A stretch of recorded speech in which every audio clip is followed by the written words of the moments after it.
looks at. And the Lord loves the Malagasy people just like he loves Americans. And they're probably easier to love. When you're called, what's wonderful and terrible about today is technology. We like to gripe about it, but the fact is that we can go there. You can fly 30 hours each way, and get to their daughter, and it's an incredible experience to go across the world. You know the dangers that are there, but when you go as a missionary, you don't look at those, you just look at the people. And so pray and see what God would have in your heart. Last week we got to hear about Brazil, and tonight we get to hear about Madagascar, so thanks for being here. I'm going to pray, and then I'm going to turn it over to them. So, Father, we want to thank you for the opportunity we have as a church to get beyond the boundaries of Texas, or even the United States, and to serve you and to share the hope that lies within us. And Father, I thank you for this church, the seriousness we take of encouraging those that have been called, like Tori. And I thank you that I could see her last year, and her mom and dad could see her this year. And Lord, as a church, we have people right now in Russia. We have people in Madagascar, in Germany, in India, all over the place, Father. We have people here in the States serving. And I pray that we would be a church that supports financially, but physically and spiritually as well. And we lift up Tori tonight. We ask that you would bless her. We thank you for what we're about to experience. In Jesus' name, amen.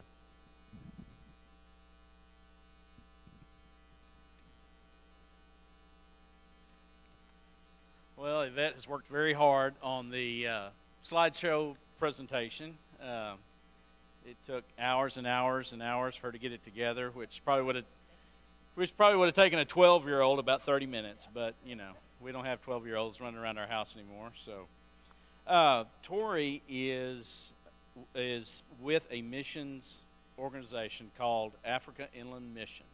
And within Africa Inland Mission, she is with a group called TIMO, T-I-M-O, which stands for Training in Ministry Outreach. That group, their goal is to get out God's message of salvation and new life through Jesus Christ to the far reaches of the earth. They go into areas that are partially reached or completely unreached by Christianity, and that is Madagascar. It's partially reached. There are some Christian churches. Most of them are, some of them may not teach quite as we do. Here, I'm going to be very guarded in what I say. This is going to hit the internet. But they're not like Carpenter's Way. We'll leave it at that. And their goal is to have churches that worship Jesus and not incorporate any other type of traditions or religions, and to have the main focus Christ and nothing else. The team that she's with, it's I think there's 14 people on her team, including children. Some of these folks took 6-month-old babies with them over there, and 6-year-old, 8-year-old kids, and much more courageous than I am. But as a team member, you have a curriculum. Every week they get together for a team day, and they study and they worship and they pray together. And we'll talk more about that. But this is part of what TIMO does. That's the training part.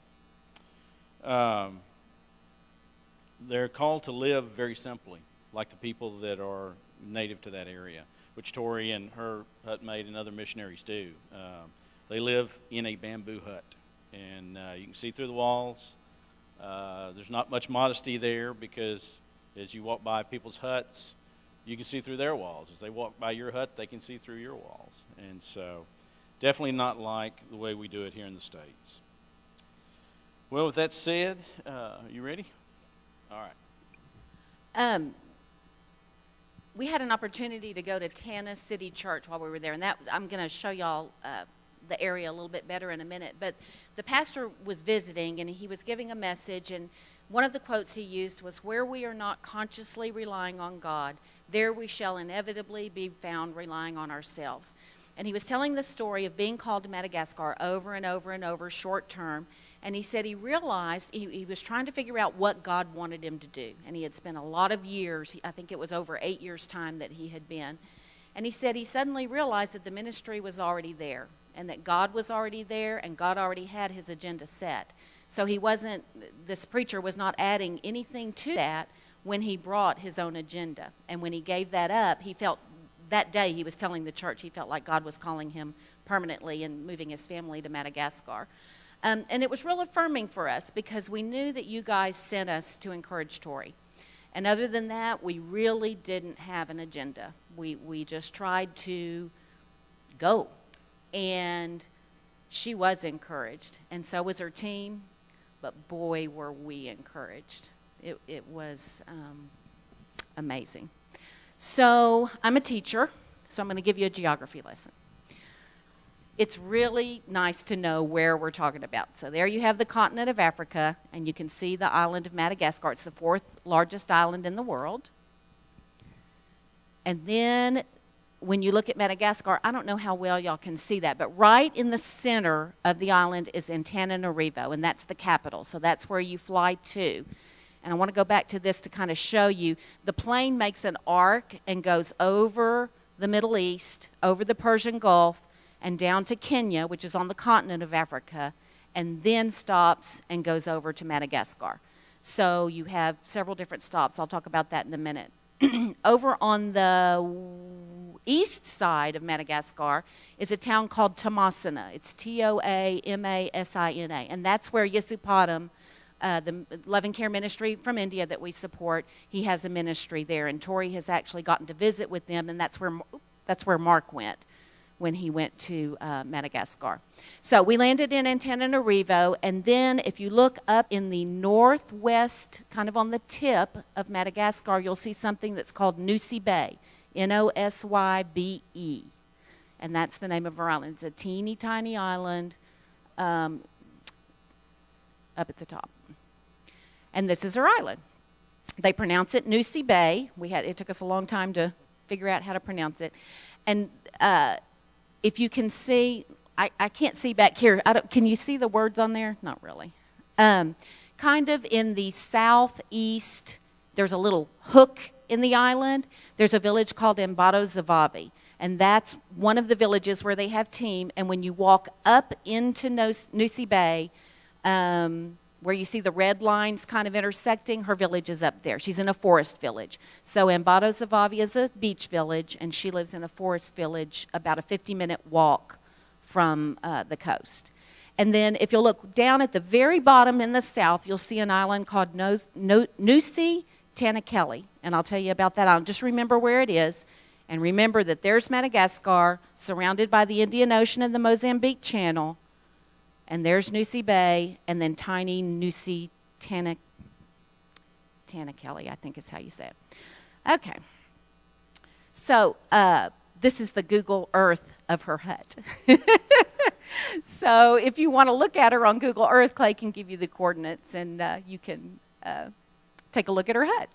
Yeah. Shiny part, We keep pointing like you can see what we're pointing at. the little shiny thing behind the hut is her bathroom and shower. And if you look further up the hill, there's another large roof, and that's another missionary family there. So before we kind of get into her life there and what's going on there, I wanted to just share a couple of things.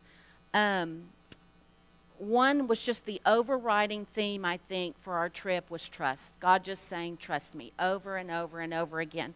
And one of the first obstacles, of course, for us was we never dreamed we could go because we didn't think we could afford it. And so we knew it was a possibility, but we just didn't know how. And when you guys, as a church family, provided our tickets, that was the first step in knowing that God was going to take care of this. And I want you to know that our tickets cost within $22 of what you had provided.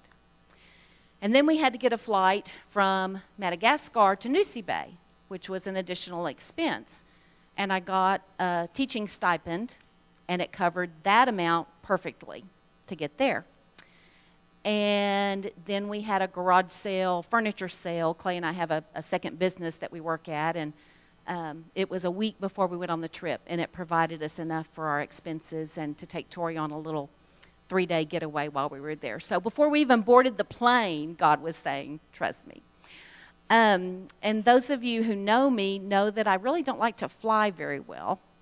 And we had to fly a Middle Eastern airline over the Middle East. In fact, I didn't know until we came home because we didn't really see the news much. I knew some things were going on, but I didn't know the extent of things going on in Mosul with ISIS. And we flew right over it and flew right over Baghdad and landed in Doha. And I was just clueless. God was just protecting me. And anyway, then we landed in Kenya and had to spend the night in the Nairobi airport, which was also kind of scary. And then we had to fly on a much smaller plane, Kenya Airways, the pride of Africa, to Madagascar. And the planes just kept getting smaller and smaller and smaller. And so anyway, this is on Air Kenya or Kenyan Airways. And we got our first glimpse of Madagascar. So that is actually the big island of Madagascar.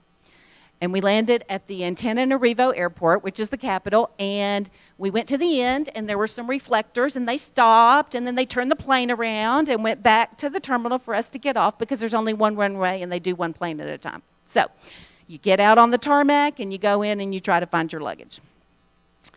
And there's our baby girl. This is her looking over the city of Antananarivo, and you can see it's a big city. It's not Western by any stretch of the imagination, but it is a big city. And I think the thing that really struck me the most about her was her command of the language and her command of the environment after only a year. They speak Sakalava, which is not a written language. So you have to learn it orally, and then if it's translated, we don't really know. I guess they're just kind of guessing phonetically how to write it down because they have written some things. And then the official language is Malagasy. So if you learned official English, or proper Spanish, Malagasy would be like that. And then Sakalava is a dialect of that. And then they throw in French. So as they're speaking, you'll hear French words, Malagasy words, and Sakalava words. And she's hired a driver that she knows and speaks with him to get us to the pharmacy, to the grocery store. She handles all of our money. She knows where she's going, what she's doing. We were just really amazed at how well she's doing navigating this life. And, of course, she loves the city, too. And there's another view of the city. And you can see, the buildings look pretty nice from up on the hill, and it looks like a place you might vacation. But when you get up close, all the buildings really look like that, much like any third world country. All the taxis are always being worked on. Our taxi driver actually had to connect 2 wires. He didn't ever have a key. He just connected the wires every time. And if we stalled in traffic too long, he just turned it off, and then he'd connect it back and start it back up again when it was time to go. But the streets are just filled with people walking with baskets on their heads and ox carts and taxis and motorbikes and tuk-tuks, which are little kind of taxi-looking things. And it's pretty dangerous to walk because you could get run over. It's pretty crazy. This is a bus, and the guy in the back of the bus, you can see his hand. They stop, they throw open the door, everybody jumps out, and the next crowd jumps in, as many as they can fit. They stuff them in as far as they can stuff them in, and then he holds the door shut so nobody falls out. And then they move on, and then they go to the next. We didn't ride that kind of taxi. The kind of taxi we rode usually was a driver because Tori could hire these people that she knew. But one time we took just a regular public taxi, and Clay and I got in, and we had backpacks and all of our stuff, and all of a sudden another guy got in, and then all of a sudden another guy got in, and then they had a giant gas can, and we all crowded into the back seat, and they took him to the gas station, and they filled up the giant gas can and put it in the car with us, and we kept going until they got where they needed to be. So it's quite an adventure. Of course, soccer, that's her love, and all the soccer fields are dirt. We did see one that was grass, and they used just sticks to make their goals. There's an ox cart. You see those all over. In Antananarivo, we're still in the city, they push them. But in her village, you see them pulled by zebu, cows. How do you say it in Sakalava? I can't remember. Anyway. I knew a little bit of Sakalava, but it's escaped me. Anyway, Ombi, that's what a cow's called. When you go to a third world country, You see lots of similarities. There are lots of threads that run through that. This is the organization she's with. They own a guest house, and the unit leader for all of Madagascar lives upstairs, and when people come, you can stay downstairs. And we had a very nice 2-bedroom flat, is what they called it, and it cost us $12 a night, which was awesome. So we were thrilled about that. So then we get on an even smaller plane to go to Nusi Bay, and Tori tells us it's like Southwest Airlines, except they bought the planes from the Chinese. And I said, okay. So we get on, and sure enough, everything was written in Chinese, and it was brocade seats, and they were falling apart, and they were definitely planes that the Chinese didn't want anymore. And we were going to fly that over to Nusi Bay. And she said, it's only an hour, you'll be fine.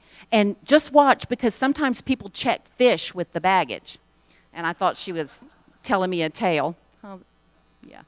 Well, so when we came back, she said, I told you so. And the little luggage carousel's going around. And a little man picked up his little tonti, a little straw bag, and there was a fish sticking out of the bag. He checked it, because it's only an hour flight, so you can take a fish with you if you want. And the Nusi Bay Airport also only has one runway, and your flight can get canceled at any time. They just call you on the cell phone, and they say, we're not going today. So you can go tomorrow morning at 9 if you want to. So anyway, we had to go several days early to Tana on our way home to make sure that we could actually make our flight, because we never knew when they were going to cancel us. So this is Dole. This is another one of the drivers. Tori hired him, and this is actually her island. We've arrived in Nusi Bay, and we're driving through. They say Lang Lang. I'm not sure how to pronounce it. It's Y-L-A-N-G, and I always thought you said the Y, but they say Lang Lang, and it smells heavenly. It's a very thick, heavy floral scent, and it's blooming everywhere. They have plantations. They make the oils. Marcia, you would love it, because they have all the oils there. I know. And you drive along, and then you just peek through, and you see that. And this is actually a cocoa plantation that we're looking through. And then you see that. So this is from a high spot just on a road on our island. We're in a taxi at this point. There are places that you can take a taxi. I use that term loosely. It's not really, I don't know what it is, a tin can with wheels kind of. But you can see Madagascar in the distance. So that's how far her island is from Madagascar. And you can actually take a boat. They call it a speedboat, but you have to be at a spot you can do that, and where we went, you couldn't do it. But anyway. And this is common. This is kind of how you travel. If you have a car, you load as much stuff and as many people as you can into it and go wherever you need to go. And then we stopped. They needed ice. We're in the big city now. It's called Hellville.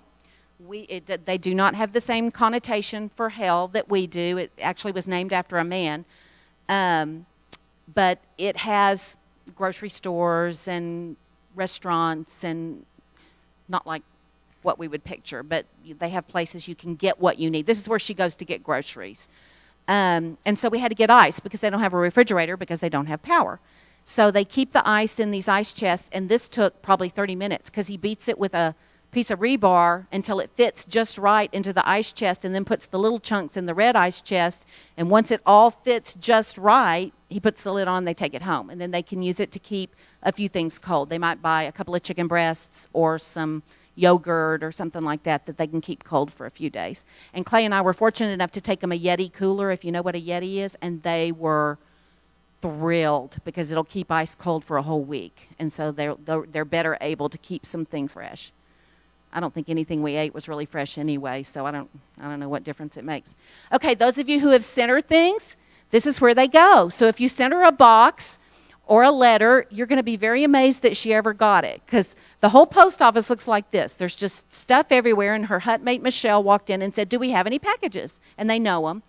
And they said, no, you don't have any packages. And this lady said, no, you don't have any packages. And those are the mailboxes back behind the screen.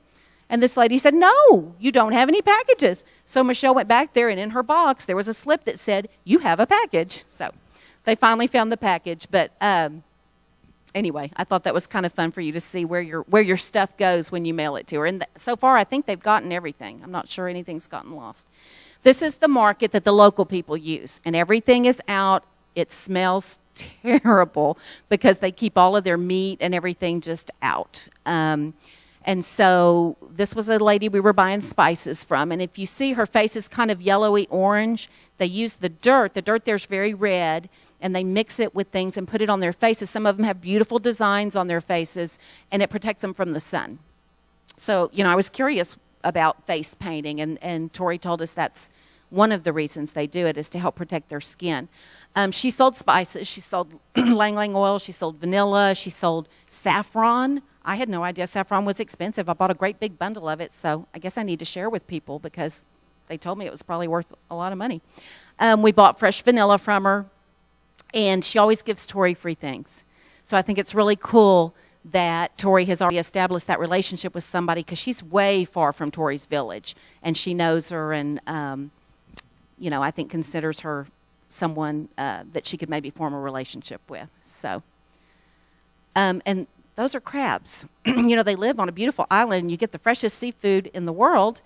Well, they put the crabs in mud, and they keep them alive. So when Tori and Michelle want to take a crab back to the village, they keep them alive, packed in the mud, and they tote them back and cook them when they get them back to the village. So we had crab a lot, and it was delicious. But, again, the meat in the market and the crabs and everything, you just didn't want to know. A lot of times you just don't want to know. You just don't ask.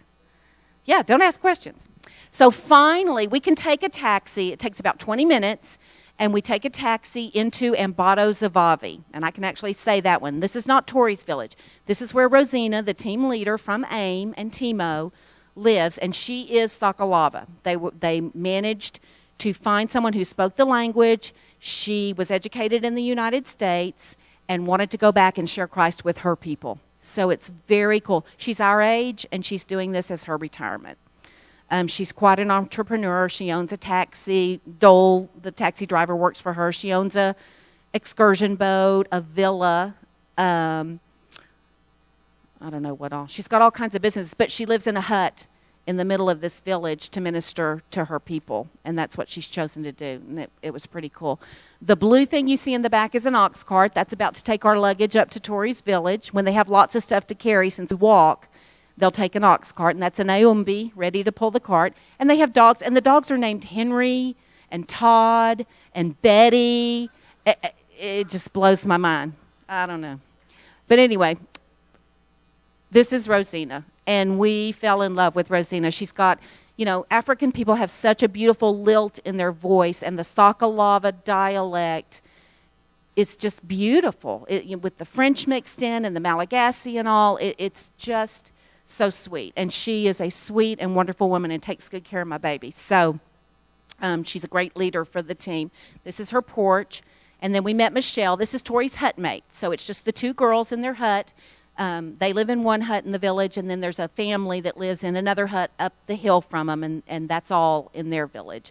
And Madagascar is actually on the beach, but you can't really see the beach because they have all kinds of buildings built up in front of it. So behind that white structure in the back is actually the beach, and you have to walk around behind it to see the water. And this little stick structure is the queen's house.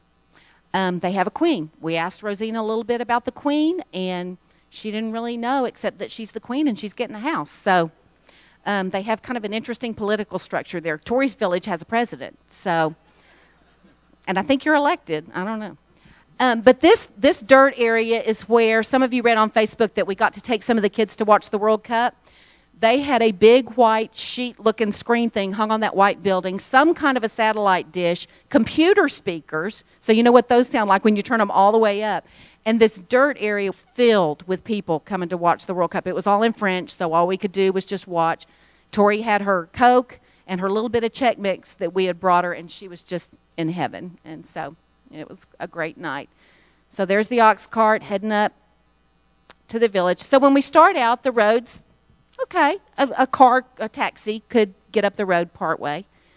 And then it gets a little bit junglier and a little bit smaller. And then it gets really small. And this is what it's like most of the way into the village. It takes 50 minutes, and it's uphill. So coming down to town is a lot nicer.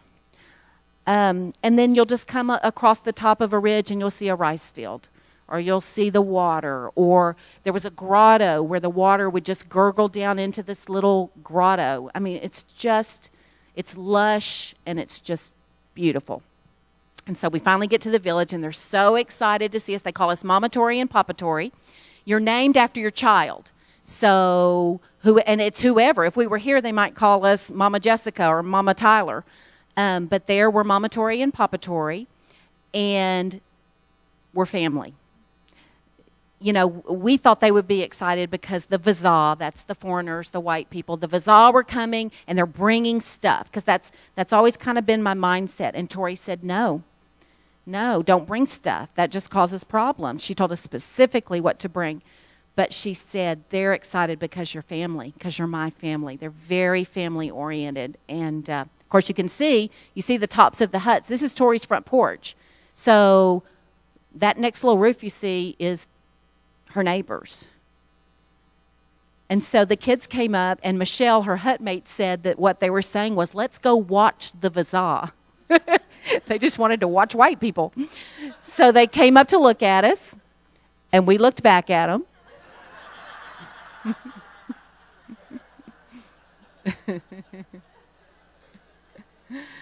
I want to show you just a little video to give you kind of a panorama of the village.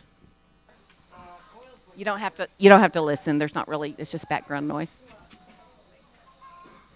But you can see the tops of the huts. They live kind of on the top of a hill, but then they're backed into a dirt mud wall. But this is kind of their front yard, I guess. And this is Florisha. She's one of the real special little babies. Her mama, Laurette, I'll show you a picture of her in a minute, has 8 kids. She's younger than me. She's a grandma twice. She looks awesome. She is buff because she beats rice in the field all day. And Florisha, she walked to town. Remember I told you it's a 50-minute walk down, then another 30-minute taxi ride or 20-minute? She walked the whole way. Had Florisha one night and walked back home the next day with Florisha. The blue curtains you see in the back, termites are a terrible problem in their huts. They're built out of something that termites really like. So anytime you move a piece of furniture, there's dust. It's just termites everywhere. So the termites ate that whole wall. So they hung curtains to replace the wall. And there's me with Florisha. This is life. This is what they do. Front porch. Everybody comes. They do lessons there. This is actually a language lesson. And Baltazara is her language helper. And she taught me a few things. She's really helped Tori. And Tori, they feel closest to their language helpers. And then this couple named Tudaville and Laurette that I'll show you pictures of in a little bit. And the kids just come. So on Wednesday afternoons, they do little art activities with them, craft activities. Sue Rolfe gave us some craft stuff. She was so excited because they are starting to bring in a little bit of the Bible story book and some of the stories, and they have plenty of supplies for that. But the kids just kind of hang out, and the adults come and hang out. There's our girl in her village, and you can see just to her right, there's another hut. And this sidewalk separates her hut from that hut. So basically the width of a sidewalk is how close together the two are. They're so close that you can hear everybody. And one of the young men, Arle, 15 years old, told Clay he could hear him snoring at night. But he told him that he didn't snore as loud as some of the other people in the village. This goes up. You can see the metal structure. That's their outhouse. And then their hut is down below. And so you can see how their hut is built into the mud hill. That's when Tori had asked for some help during the rainy season, because when it rains for 3 months. Not constantly, but there are weeks that it never, ever, ever stops. So this red dirt turns into mud, and it's inescapable. You can't get away from it. And it was seeping into their hut to the point that it was coming through her floorboards in her bedroom. And at one point she found a leech on her floorboards. So we were there when it was dry, and it was fine, but I can't imagine climbing up and down this hill. And then the other couple who lives at the top of the hill climbs down this as well to get to the village. So it was dangerous. Tori fell. She twisted her ankle on it. So you guys built that. And I know she showed that maybe in April, but they had just gotten it. It was pretty new to them. And I have to tell you, I thank y'all every day when I had to go up to the potty that I got to go up those concrete stairs, because nighttime, daytime, whatever, you got to go up there to shower. And, you shower in a bucket. It's not really a shower, but you take a bucket of water up there. But anyway, you guys did that. So I wanted you to be sure and see how much that means to them. And the other thing you did was this. And during the rainy season, you can see how dark it is in their hut. So when it rains, it molds. Every piece of paper gets wet. It's depressing. It's dark because all of their wood that they use is dark. And you guys put in those skylights. They're actually in the wall this way. They're not on the roof. They go this way. But you can see how you can see through the huts. There's no protection really from anything. But it started raining while we were there, and Michelle looked at me and said, "You don't know what a difference it makes to have those lights in there to let light in when it's raining." So thank you guys from them and from us, because we enjoyed it too. Always in a mosquito net, always on malaria medicine. That's just part of life in Africa. A surprise for me was that her bed was as nice as it was. I didn't expect her to have a mattress and a bed frame. That's Michelle in her bedroom. I kind of thought I had questions about how do they live, so I kind of thought I thought y'all would be interested in that. Clay's going to talk about some other stuff, but I don't know if y'all can see creepy Tory photobombing in the back, but it's really kind of scary. Clay had to repair the screen door, and it's put on with tacks. I mean, it's not even anything complicated, and the whole village came to watch because they wanted to make sure he could do it right. So. And he did. They approved. They gave him the thumbs up. He put the tacks back on right. But that's how they live. They leave the screen door open all day long. That wooden door only gets closed at night. This is how they get water.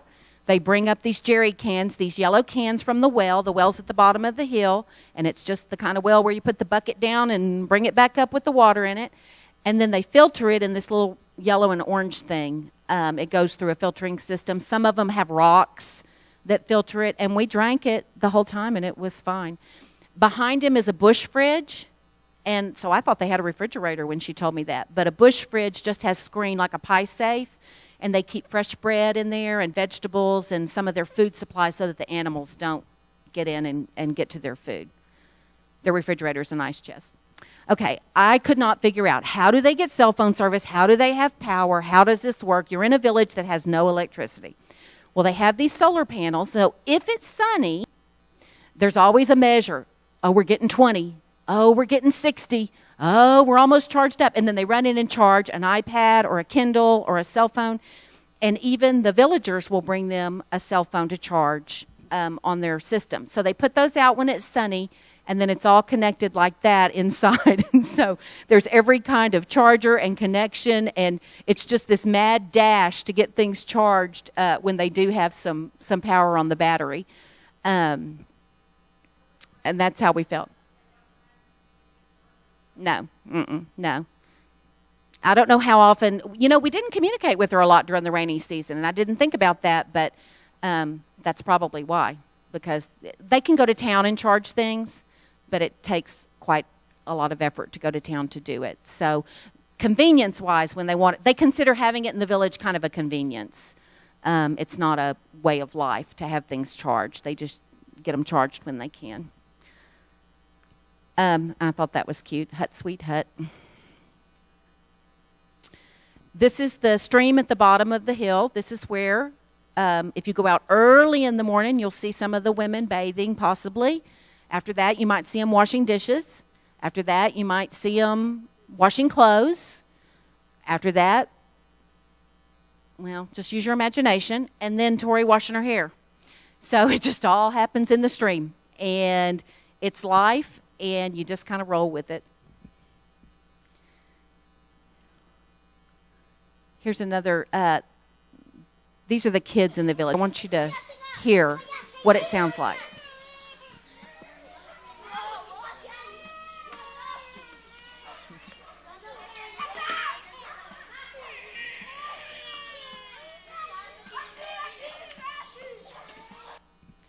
It's like you're living in the middle of a schoolyard, and it's all the time. Past dark, early in the morning, they play soccer all day long. And they have a little soccer ball that's guaranteed to hold up in third world countries, and it's broken.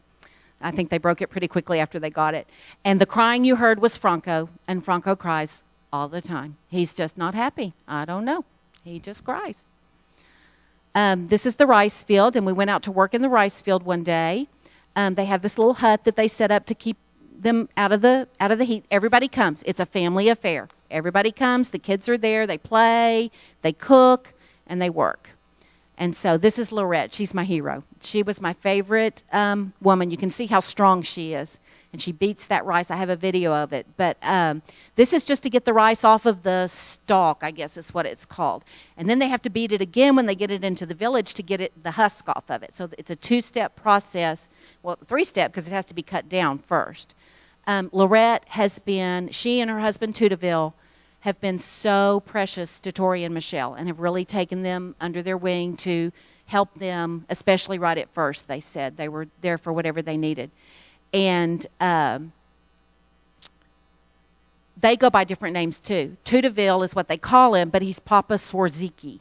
So he must have a child named Swarziki somewhere. And they carry everything on their heads. It's beautiful. They're so graceful and strong, and it's really pretty. You can see the orange dirt and the ox cart. The ox cart's only used when they have a lot of stuff. Usually they just carry a backpack back and forth, but if we're carrying supplies or whatever, they'll bring the ox cart. And that's Tudaville with the ox cart. Let's go into town. I mean, it was just walking. I wanted to start a Nusi Bay boot camp because all you do is walk, beat rice, walk up and down hills. I think we'd be in really good shape if we just lived there for a little while. Oh, and you don't eat a lot of food. That's a chameleon. I've never seen one in real life, and they are creepy. The kids won't mess with them. I guess they bite or something. But and this is the girls helping 2 little girls with their homework. They give them some English math papers. Where's Debbie? Tori is teaching math. She is. They help them with their math. The school language is Malagasy official, so it's difficult for the kids. Schoolwork is difficult for them. They don't have electricity, so until Tori and Michelle came and the rest of the team, they would use lanterns to try to study at night and do their schoolwork, and it just didn't work very well. Well, they've introduced, what are they called, D-lights to the village. And a D-light is a solar light that can be charged if there's sun, and they can bring it inside, and it really gives pretty good light, and it'll last quite a long time, maybe 15 hours. So they've given several of the families in the village these D-lights, and they said it has just made a huge difference for them. And so it's real eerie at night to see those little D-lights out in the village with people walking. But it's helped the kids with their schoolwork because now they're able to to be able to do their studies at night. And it costs to go to school. And this is everyday life down at the bottom of the hill where you saw those kids playing soccer. That wood thing is the soccer goal, and kind of back out of the top corner of the picture is the well. So to get water, they have to go down the hill and back up to get water. And they've worked out a sweet deal on that. They found a young man that'll do it for them. They worked out a deal with him, and he's been bringing their water. They do worship, and Clay will talk about that more, but Tori has started playing the guitar. She played it a little bit when she was younger, and she's picked it back up again, so we were glad to see that. And she does a lot of playing, and Tori loves to play. So this little guy is, I think, one of her favorites, and he had a mushed-up cell phone, some old cell phone, and brought it to her to play with him. Here's the rice field.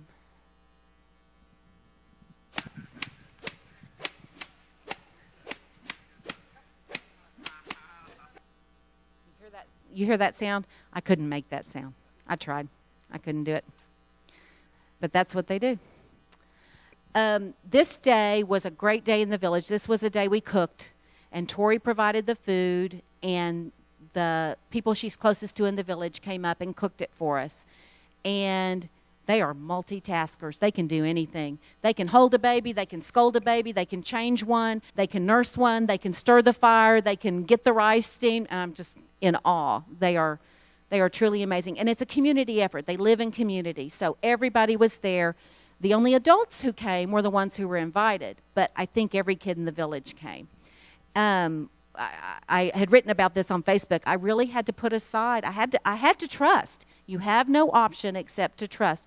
I'm kind of a weird one when it comes to like restaurants and stuff being dirty. And if my fork's dirty, I need to send it back. Well, the kids just come up and dig into the bowls if they're hungry, and they've been playing in the dirt, or they've been playing in that stream down there, and they just come up and grab stuff out of the bowl and eat it. And so you just can't think real hard. You just have to do. And it was delicious. It was so good. I didn't put a picture of Clay killing the chickens, but he did kill 2 chickens. He killed them wrong, according to the Sakalava people in the village. But they were dead. They were completely dead. So I did accomplish the goal ultimately, but I cut their heads off with a butcher knife, with a kitchen knife. But I cut too far down on the neck because they like to eat the neck. And so anyway, that was the only issue. But I didn't get this because I went off to do something else, but Clay said, Yvette, they used every part of the chicken. I said, well, yeah, they need to. He said, no, every part of the chicken. They take the feathers off, and that's it. So this little boy's chewing on a chicken foot. They said it helps their teeth feel better. These are just some of the kids on the porch. This is Lisette. They have French names, and they're beautiful. So this is Lisette. She's one of Laurette's daughters, and she and I just had kind of a little connection. I don't know. I just loved her. She was quiet. We couldn't talk. We could only say hello. And hello can turn into a 15-minute conversation depending on which direction you go with hello. So we chose the shortest route every time because we didn't know what to say after that. So basically all we said most of the time was hello and goodbye. They eat communally. Out of a bowl, you get a spoon, and you all sit down and dig in. Again, I had to put some things aside there and just trust. They help each other. The older kids help the little kids. Usually the men eat together and the women eat together. They separate into groups. And they feed the kids first, and then they send them out to play, so it's quiet when they eat. They go down and play soccer. This is Tudaville squatted down in the white shirt, and the other guy is Celestian. And Celestian would be someone we would ask for prayer for. He's got some struggles. He's married to Michelle's language helper, and they have hired him to kind of be a positive influence to help him with some things around the house. And they're just very prayerful for him and for his wife, Angela. So those would be 2 names if you were going to pray for someone. That's Angela, and she's doing the pounding of the rice, where it gets the husk off. These are stone or wood containers, and they put what we got in the field into that, and then they pound that. And sometimes they pound it into flour, but this is just to get the little husk off. And you can see a hut in the background. And this is Ronaldo. I love Ronaldo. He had some issues when he was little, so he's getting stronger and getting a little better, but he's a cutie. And this is Bien. And Bien was my first little friend. She came and watched me, because they watch the Visa. They don't really do anything but watch you. But she was cute. She had on that same Hello Kitty dress every day. This is Tori's language helper's home. They cook on little charcoal fires, and they cook in metal pots outside. Everybody cooks outside, and a lot of them cook on their porch. So over time, it just kind of decays, and they'll rebuild it, I guess, at some point. And this is Arlay. Arlay is the 15-year-old little brother to Tori and Michelle, and he is a handful. He doesn't ever want to leave. He wants to tease them. He tells them he has a wife. He tells them she's Vazah, which means she's white, and she lives in the village, and he's going to go see her, and it just constantly, they can't get him to go home. But he's the one that they have convinced to get their water. So, and he's got so much potential. And his family owns a rice field. They have ombe. They provide for their family, and he wants to take over his dad's rice fields when he gets older. So he goes to school right now, but probably he will take over his daddy's rice fields. And he's he's just got the best personality and the funniest personality. He and Tori talk soccer all the time. Most of you heard that Michelle and Tori got broken into while they were sleeping, not long after they got there. It was a very scary, difficult time because they didn't know who did it. And so they don't think it was anyone in the village. They did feel like it was some workers that had come in to work on the hut.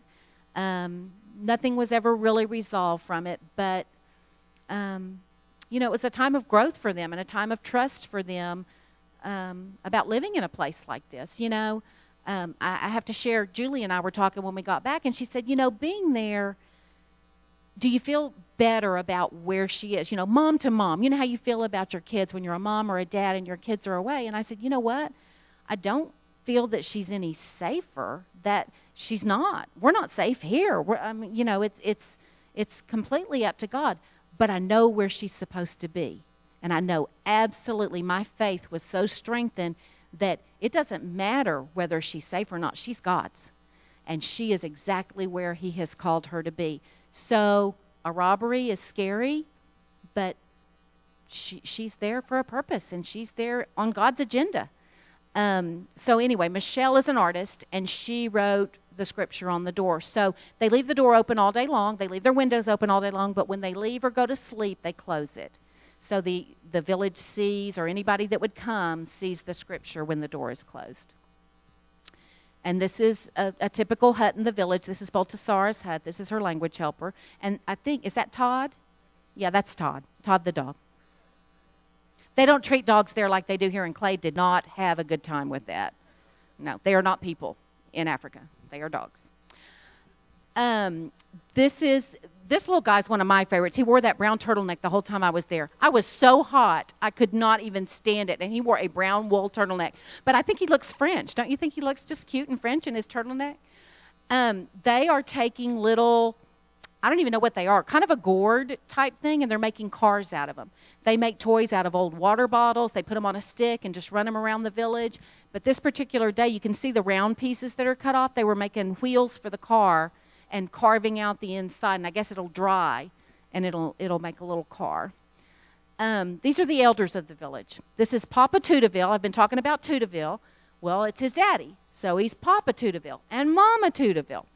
And he thinks he's 96, but he's not sure because when he was born, they weren't keeping very accurate records. So he's been in the village 40-some-odd years. He told us in Sakalava, Tori translated, that he has lots of knowledge, that he has wisdom. He felt like we were family. We gave him a D-light, and he turned it over in his hands like it was a treasure. He said, I've seen these in our village, and I really wanted one. And he was amazed, and it was a $15 solar light, but it'll make all the difference in the world for him, especially getting old, to help him see, to do what he needs to do. They were so sweet. And I just have to show you their feet because they don't wear shoes anywhere. And so all those roads that we walk, all those paths that we walk, their feet are just toughened to the elements. And they're beautiful.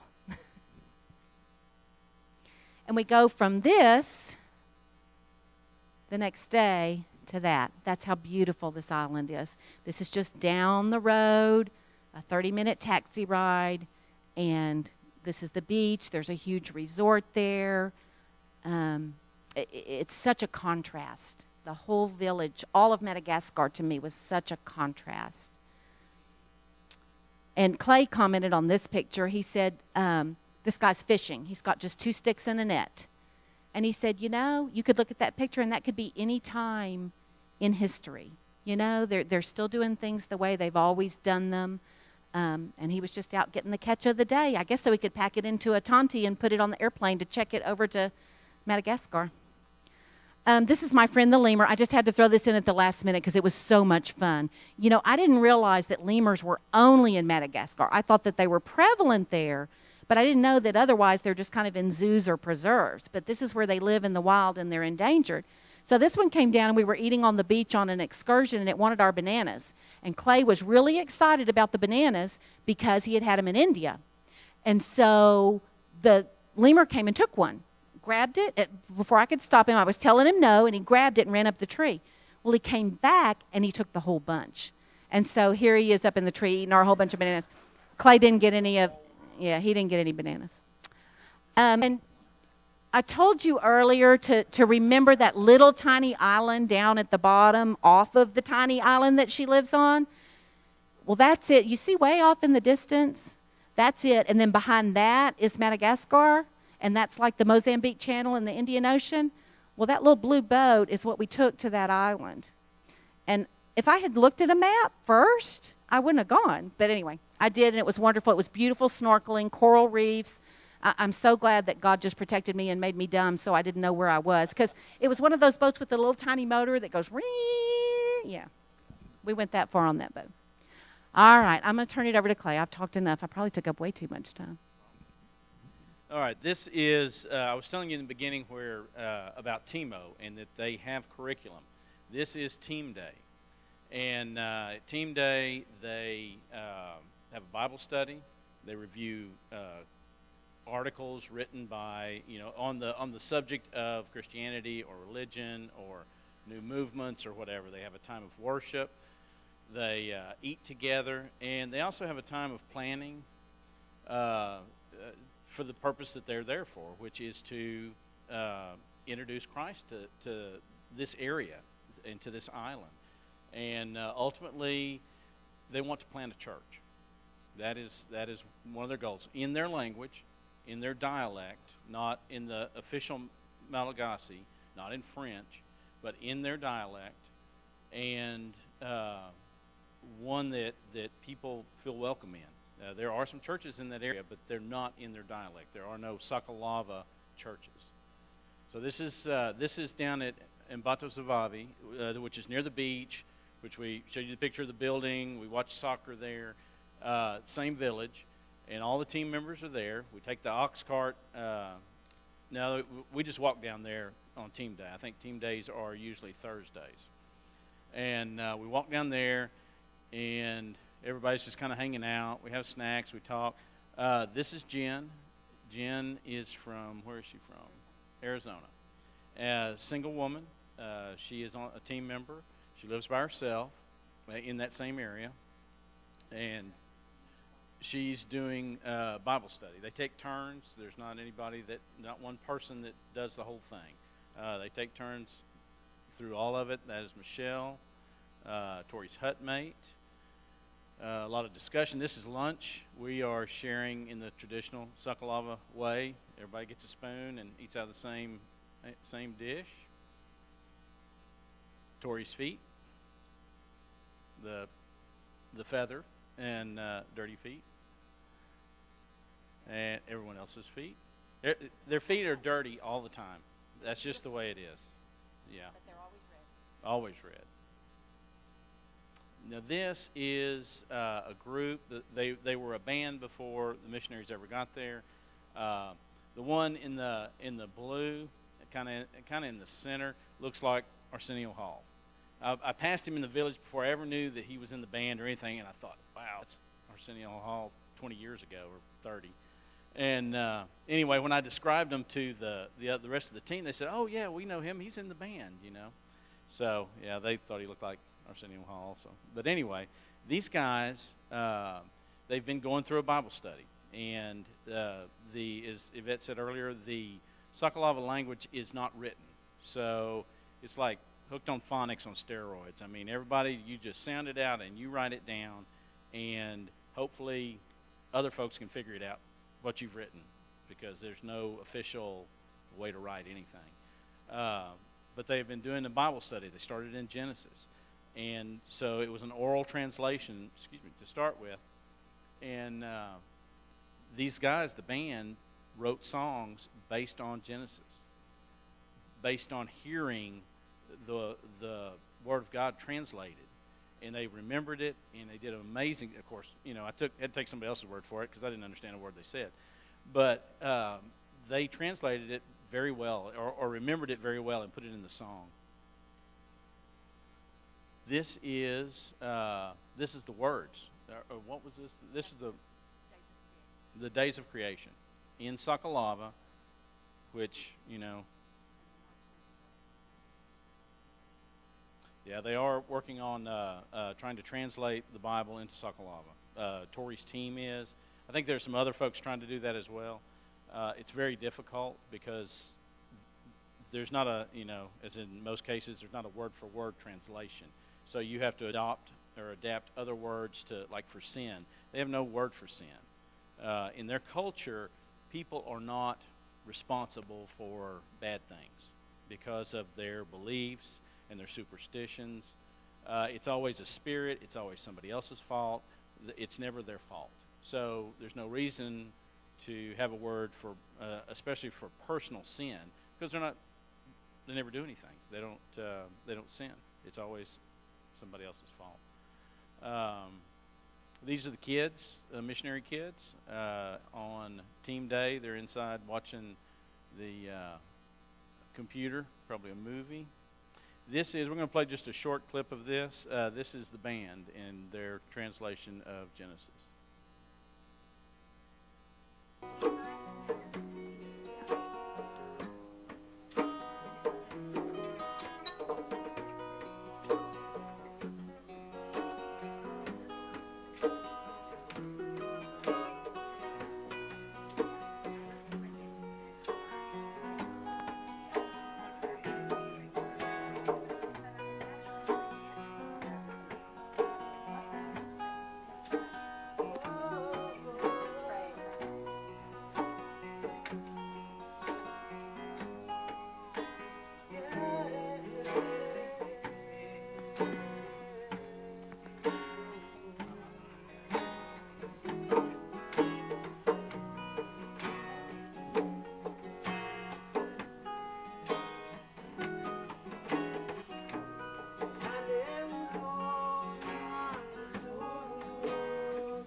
All right, the guy singing, he's, he just thinks, in the beginning, he thought this was just some cool stuff, hang out with the Vazah, and, write some music, listen to these stories about how creation came about. And I had my own thoughts, when they said, well, we're teaching them Genesis, and I thought, you're here only for like 2.5 years, and you're having to translate the Bible into their language. I would probably not start with Genesis. I would probably start with the New Testament stuff, the Gospels, and that guy right there, he's a guide, and the guides there take you to an area. You get in one of those little boats, and you paddle to this reserve, and you get to see the lemurs and snakes and chameleons and all that stuff. Well, he guides people there. Well, you come in to this little resort, and they produce their own rum there, and you taste rum, and generally these guides taste a lot of rum every time they go. And he was pretty famous for that, but he began to hear Genesis, which is God's Word. And he said, I'm beginning to change. Through his study, God's changed his heart. So why not Genesis? Just another opportunity for God to say, I can do what I want. Bottom line. But him especially, his heart is really being changed, and they're continuing to write more music. They're becoming more involved. This is, I think that was August 3rd. This is a worship service that was held in Torrey's Village, and the band showed up. They did some acting out for the kids out of a storybook Bible of creation, again, of Genesis. The leader, Rosina, she gave a message based on Genesis. and they had a wonderful time. I mean, and up to this point, this is the first worship service held in Sokolova for this group of people. I mean, if they wanted to come to a team day, I'm sure they could have. Or the team meets on Sundays, and they do church on Sundays, and people could come, but that's all in English. And here they could hear it in their own language, and that's very powerful. And it took them a while to get to this point, 15 months, and being kind of Western, I couldn't keep my mouth shut at some points. I was there for 2 team days, and I was somewhat reserved the first one, but the second one, they were talking about the service. Well, what about this? What about that? And Rosina found it funny. I said, well, sometimes you just plan all you can, then you have to jump off in it and do it. Well, Rosina thought that was hilarious. So now her catchphrase is just jump off in it. And they did, and it was wonderful. They're going to do this again. They're not going to do it every Sunday, but they're beginning to plant a church here. There's their team leader that you saw his house. There's Tori, on the main island in Antananarivo. His name is Daniel, and he's there with his family, and they have a son and twins. I think both girls. Yeah. So anyway, they're a fairly young couple, but he supervises everything going on in Madagascar with African Inland Mission. And he is in talks right now with 3 different denominations to send a pastor to Nosy Bay to spend 6 months with this team, and he will speak Sokolova. He will live in these villages. He will acclimate to the people there, and then if under the supervision of Timo, they will plant a church. And they're talking about this could happen as early as January. And that's why they're there, to spread the word of God. Is that it? Wow, that's amazing. We made it through that. A couple more things about all that. If you personally have prayed for Tori and the team, if you support her financially, individually, or if you give to Carpenter's Way, congratulations, you're about to plant a church.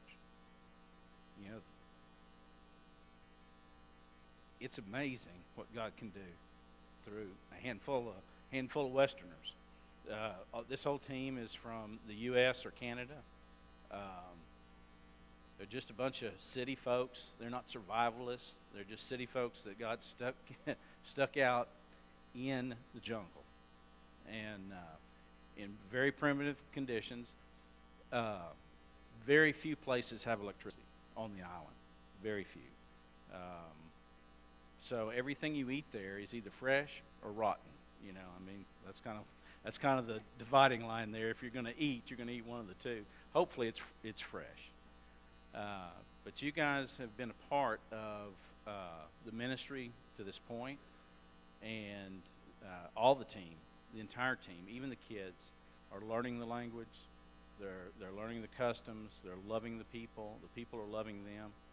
You get there and you feel like it's a very safe place, and for the most part, it is. It is a pretty safe place. It's as safe as Lufkin, Texas. Anything can happen though. Anything at all. But we are just so honored that Carpenter's Way allowed us to go and encourage Tori and encourage the team, and very thankful we got to go. God showed us a lot. He showed me a lot. I loved it. I loved being in the village. Life was very simple. There they get up in the morning and they begin to cook. The women cook. The men go and take care of the crops and the cows and do those things, and they eat, and they work to eat. They work to live. And so, does anyone have any questions? We've got a couple minutes here that we can answer a few questions if you'd like. Yes, ma'am. She didn't, because what happens is, in many cases, if you, especially in short-term missions, is if you're constantly bringing candy or toys, and that's the people begin to think that's the focus. It's one thing to supply needs like glasses, like we do in Brazil. You know, we take things necessary for the people there to live, to allow their quality of life to become better. But if you just bring candy and toys, that's all they see us there for. They think, white people, we're gonna go get some candy, and that's not what we're there for.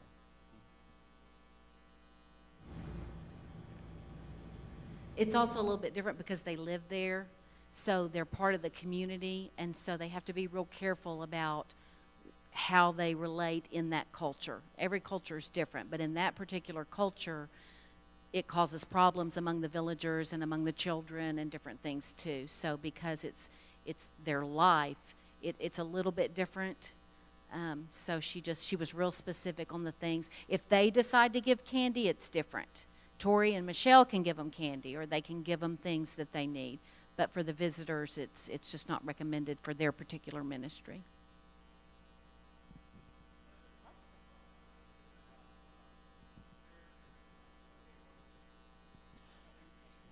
Yeah, we didn't get into that. On this island, the native people, in all of Madagascar, the people worship their ancestors. Their ancestors they believe in a God, an all-powerful God, but they don't go to God. They go to their ancestors who intercede for them. And they have sacred trees, and you can tell because they have pieces of cloth in them, usually red and blue, I believe. And they will sacrifice half a bottle of rum. They drink half and share half, And sometimes I think they will go and they'll kill, slaughter a cow there as a sacrifice to their ancestors. And they have witch doctors. They have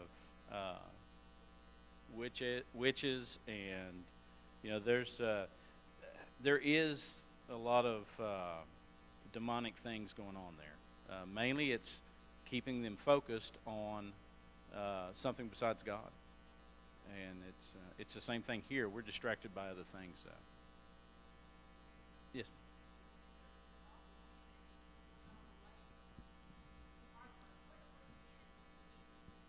They were out of the village for the most part. Some of them have part-time jobs. They're usually in the fields during those times. The family doesn't go to the field all the time. They're out grazing their cattle or just working in trying to get the rice crop planted, get it in. And they plant and grow other type of greens. And in Madagascar, you go out and there's papaya growing everywhere, growing wild. And they have something called jackfruit, and they eat that when it's in season, and that's as big as a small watermelon. They've got avocados that grow wild as big as softballs, and so they can be gathering food or growing food. Yeah, down. Pretty much all domestic. Yeah, there's, as far as I know, they grow everything there that they eat, and it grows like weeds. Everything grows there. You stick what you would think would be a dead stick in the ground, and it'll sprout. Oh, yes, ma'am.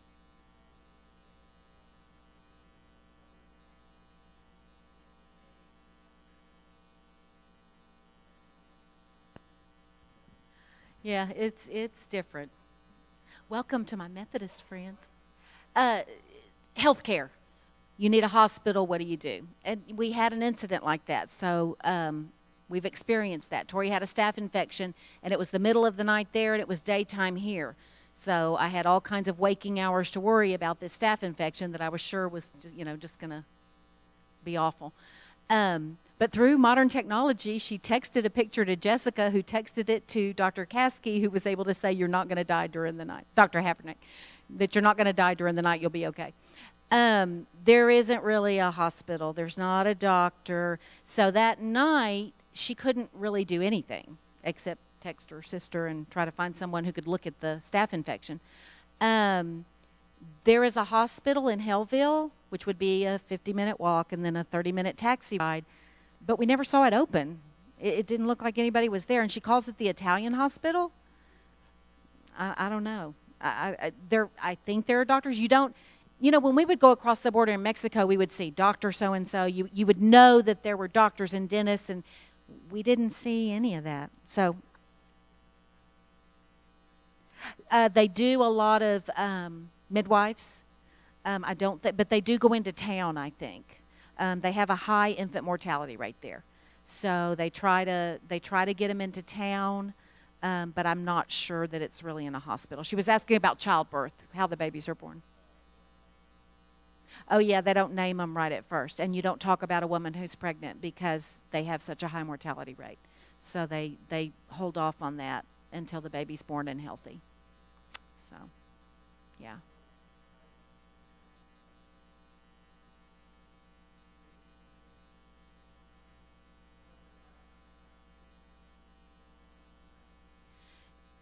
They found a word for sin that they're using for the translation, and it's their word for mistake. So they're moral people. They feel a sense of justice. They have that innate sense of right and wrong that God gives us. So they do have that. They can make excuses for why it wouldn't be them. So. Well, it's about time to wrap this up and go get your kids if you have them here. You guys are part of this. Y'all are helping to plant a church in Madagascar, Africa, and it's an amazing thing to watch this team work. Africa Inland Mission has been doing this for over 100 years, so they know what they're doing. And evidently God knows what He's doing too, because it's working. It is working.